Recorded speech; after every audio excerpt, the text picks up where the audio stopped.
1절 말씀을 보시면 하나님께서 이스라엘 백성들과 함께 논쟁하신다 말씀하십니다. 논쟁하시면서 이스라엘 백성들의 잘못과 이 죄악들에 대해서 하나님께서 일일이 지적하시는 모습을 볼 수가 있습니다. 그들이 알지 못하는 그들의 모습 하나님께서 그대로 일러주십니다. 이 땅에는 진실도 없고 인애도 없고 하나님을 아는 지식도 없고 오직 저주와 속임과 살인과 도둑질과 간음뿐이요 포악하여 피가 피를 뒤이음이라 말씀하고 있습니다. 하나님께서는 이처럼 이스라엘 백성들이 자기 자신의 모습을 볼 수 없는 그런 죄악들을 하나님께서 정확하게 지적하시고 그들의 모든 죄악들을 일깨워 주시는 모습을 볼 수가 있습니다. 그리고 이 죄악이 그 땅에 여러 가지 여러분 땅을 황폐하게 하고 피폐하게 한다 말씀하고 있습니다. 죄악이 아무런 영향력을 미치지 않는 것이 아니라 이처럼 그 땅을 황폐하게 하는 것을 볼 수가 있어요. 3절 말씀에 보면 그러므로 이 땅이 슬퍼하며 거기 사는 자와 들짐승과 공중에 나는 새가 다 쇠잔할 것이요 바다의 고기도 없어지리라 말씀하고 있습니다. 이처럼 여러분 죄는 나쁜 영향력을 미치게 되고 나쁜 열매를 맺게 된다라는 것을 우리에게 말씀해 주고 있어요. 이어서 하나님께서는 4절 말씀해 보시면 그러나 어떤 사람이든지 다투지 말며 책망하지도 말라. 내 백성들이 제사장과 다투는 자처럼 되었음이니라. 이것도 마찬가지로 이 이스라엘 백성들의 죄악의 모습들을 하나님께서 말씀하시는 것이죠. 이 백성들이 어떤 사람이든 이 백성들은 다툰다는 것입니다. 그래서 어떻게 됩니까? 이런 모든 이스라엘들의 죄로 말미암아 어떻게 되는가? 5절 말씀에 보면 다 넘어진다, 멸망한다는 것을 얘기하죠. 너는 낮에 넘어지겠고 너와 함께 있는 선지자는 밤에 넘어지리라. 내가 내 어머니를 멸하리라 말씀하고 있어요. 이처럼 이스라엘 백성들은 이런 자기 자신의 죄악으로 말미암아 이처럼 멸망을 받으리라, 넘어지리라 하나님께서 분명하게 말씀해 주고 있는 것을 볼 수가 있어요. 또 하나님께서 이 이스라엘 백성들이 이런 죄에 대해서 죄로 말미암아 넘어진다고 하는데 또 이 멸망의 원인에 대해서 또 하나님께서 다른 시각에서 말씀해 주시는 것을 볼 수가 있어요. 6절 말씀에 보시면 내 백성이 지식이 없으므로 망하는도다. 지식이 없다는 건 누구를 향한 지식입니까? 하나님을 아는 지식이 없다는 거예요. 내가 지식을 버렸으니 나도 너를 버려 내 제사장이 되지 못하게 할 것이요. 내가 내 하나님의 율법을 잊었으니 나도 내 자녀를 잊어버리리라. 그러니까 여기 보시면 제사장도 제사장으로서 해야 할 그러한 일들을 그걸 다 잊어버리고 백성들은 하나님의 백성으로서 어떻게 행해야 될지 그런 것들도 다 잊어버렸다는 것을 말씀해 주고 있습니다. 그래서 하나님께서 말씀하시는 것은 내 백성이 지식이 없으므로 망하는도다. 제사장은 제사장으로서 어떻게 해야 될지도 모르고 하나님의 백성으로서 백성들이 어떻게 살아가야 될지를 모르니 그 지식이 없음으로 말미암아 이처럼 망하게 된다 말씀하고 있어요. 이어서 또 이스라엘 백성들은 흥하면 흥할수록 번성하면 번성할수록 오히려 범죄를 더 지른다. 여러분 7절 말씀에 그렇게 말씀하고 있지 않습니까? 그래서 하나님께서 어떻게 한다고 말씀하십니까? 그들의 영화를 변하여 욕이 되게 하겠다. 잘 되면 잘 될수록 번성하면 번성할수록 죄악을 저지르니까 이제 하나님께서 그들의 영화를 꺾어버리겠다는 거예요. 번성한 그 가지를 꺾어버리겠다는 것입니다. 하나님께서 은총을 더해 주시면 은총을 받으면 받을수록, 사랑을 받으면 받을수록 더욱더 감사하고 하나님께 더욱더 가까이 가고 하나님의 백성으로서 어떻게 행할지를 분명히 알고 하나님께서 원하시듯이 정말 하나님 백성으로서 이 땅 가운데 살아가야 하고, 제사장들은 제사장들이 해야 될 일들을 정확하게 알고 하나님께 영광 돌리는 삶을 살아야 되는데, 근데 하나님께서 은혜를 더해 주시면 더해 주시는 대로 그들은 더더욱 이렇게 범죄하고 하나님을 떠나는 모습을 보면서 하나님께서 그 번성을, 하나님께서 그 영화를 꺾어버리시겠다, 그렇게 말씀해 주신 것을 볼 수가 있습니다. 그것은 이러한 죄악들은 백성이나 제사장이나 동일하다 말씀하십니다. 그렇기 때문에 하나님께서 말씀하시는 것은 뭡니까? 행한 대로 내가 심판하겠다 말씀해 주시는 것을 볼 수가 있습니다. 그리고 11절에서 14절 말씀을 보시면 하나님께서 또 이 이스라엘 백성들의 죄악에 대해서 말씀하시면서 또 다른 측면에서 말씀해 주고 있는데, 11절 말씀 보십시오. 음행과 묵은 포도주와 새 포도주가 마음을 빼앗았느니라 말씀하고 있습니다. 여러분, 이 음행과 포도주라고 말씀하고 있는데 이것은 무엇의 상징이냐면 그들의 삶에서 이 쾌락이 그의 마음을 빼앗았다는 것입니다. 하나님께 마음이 빼앗은 것인 게 아니고 쾌락이 바로 이스라엘 백성들의 마음을 빼앗았어요.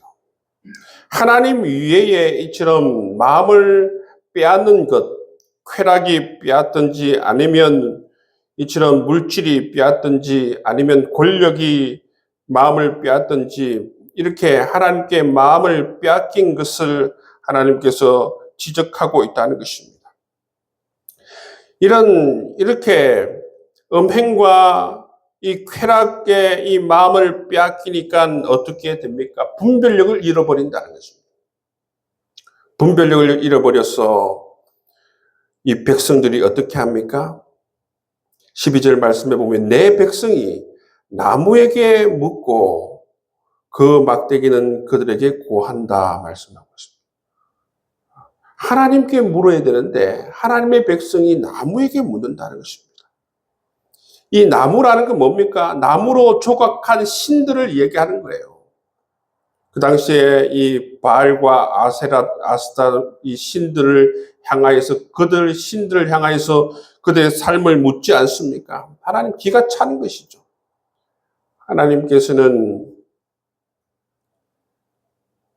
오히려 하나님께서는 어떤 형상을 만들지 말라. 우상의 어떤 모습을 만들지 말라. 그것들은 신이 아니다. 분명하게 일컬어 주지 않습니까? 십계명 가운데에서도 분명하게 그렇게 말씀하셨음에도 불구하고 이스라엘 백성들은 이처럼 여러분 다른 곳에 마음이 빼앗겨서 분별력을 다 잃어버렸어요. 분별력을 잃어버리고 하나님께서 가장 싫어하는 이처럼 우상에게, 나무에게 삶을 묻는다는 것입니다. 이것이 그야말로 지식이 없어 망하는 것입니다. 지식이 없어 망하는 것입니다. 하나님의 백성들이 어떻게 살아가야 하는지, 무엇을 믿고 무엇을 의지하며 살아가야 하는지, 하나님께서 명하시는 말씀은 무엇인지 하나도 알지 못하고 깨닫지 못하는 거예요. 하나님의 말씀을 잊어버리고 하나님의 말씀을 떠나고 자기 마음대로 살아가는 것이죠. 여기에는 그때 당시 이스라엘 백성들의 이 합리화가 있습니다. 어떤 합리화가 있느냐 하면 우리가 하나님을 믿지 않는 게 아니에요. 하나님은 산의 신이라고 하는데 우리도 하나님은 산의 신이라고 그렇게 생각하고 있습니다. 땅의 신은, 땅을 관장하는 신은, 땅을 잘되게 하는 신은 바로 바알과 아스다롯이라고 합니다. 그래서 우리가 그것을 믿고 그것을 의지하며 이렇게 땅에서 이처럼 바알과 아스타롯을 믿고 의지하며 그들에게 묻고 있습니다. 여러분, 그렇게 그들은 이처럼 자기 자신을 합리화하고 그렇게 살아가는 이유를 말하고 있어요. 그렇기 때문에 이 사람들은 이렇게 하나님께서 가장 싫어하는 일을 행하면서도 자기가 자기의 잘못을 전혀 깨닫지 못합니다. 하나님은 산의 신이시고 이 땅의 신은 따로 있다고 그렇게 생각했기 때문에 그렇습니다. 근데 여러분, 그것은 뭡니까? 하나님께서 지적해 주시는 대로 내 백성이 지식이 없어 망하는다, 이 말씀이에요.